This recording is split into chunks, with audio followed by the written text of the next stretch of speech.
The Lord called me and my wife to Rustenburg Church when the church was 40 years old already, built by Alabastro money.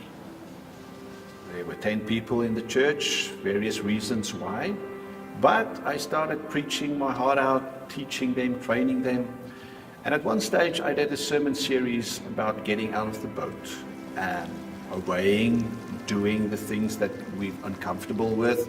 But if God calls us by obedience and by faith, we need to get out of the boat. I told him that this building was built with Alabastro funds. Somewhere somebody sacrificed for us to be a blossoming, growing church, making an impact in our community, and we're not. That was the beginning of a new journey for us, of getting out of the building more and more and more. The church started growing because we met the needs of our community. In the end, the church became so filled that it was too small, so we literally had to meet outside of the church on the lawn. And more people came because we were outside. We moved into a hostel, a school hostel, and the plan was to be without a building for 2 years and then start to build a facility with the money that we got from the sale of the old property. After 2 years in the hostel, we grew so fast that we already needed a new space. And I said, Lord, are we ready to start building? It's as if the Lord asked me, why do you want to build a new building if you're not even building my kingdom? And I was sort of shocked. What do you mean, Lord? The church is growing, we're doing well.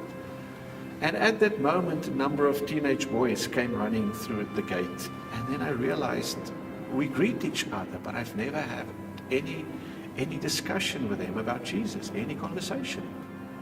As I got into my vehicle, I started calculating how many boys, teenage boys, do live in this building. Plus there's 2 schools and another one in close vicinity. How many school children move around this building every day? And I calculated between 3,000 and 4,000 kids every day. We challenged the church.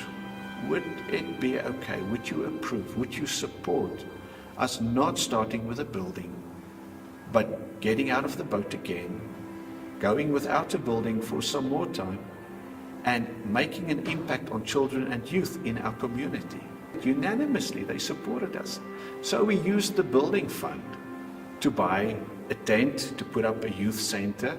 For the first time ever, we're going to add some staff to the team, and not to be a pastor for visitation or worship, but specifically to work with the young people.